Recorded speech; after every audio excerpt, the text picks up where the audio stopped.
අද ඔබ පුදුම වාසනාවන්තයිනි පින්වතුනි. එකක් ඔබට කන් දෙක ඇහෙන හින්දා. අනිත් එක ඔබ තාම මලේ නැති නිසා.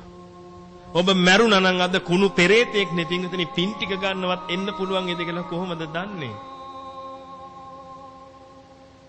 පරිස්සම් වෙන්න. කන් දෙක පරිස්සම් කරගන්න සෝතාපන්න වෙනකම්. ජීවිතේ පරිස්සම් කරගන්න සෝතාපන්න වෙනකම්. මනස පරිස්සම් කරගන්න සෝතාපන්න වෙනකම්. මහා විනාශයක් ජීවිතේට නැත්තම් උදා වෙන්නේ. අර දාලා තිබිච්ච ෆිල්ම් එකට තමයි පින්විතනි ඔබ මෙච්චර කල් වහ වැටිලා හිටියේ. අර දාලා තියෙන සින්දු ටික තමයි ඔබ මෙච්චර කල් ඔබව ජීවත් කළේ. අර රස ටික තමයි ඔබව ජීවත් කළේ.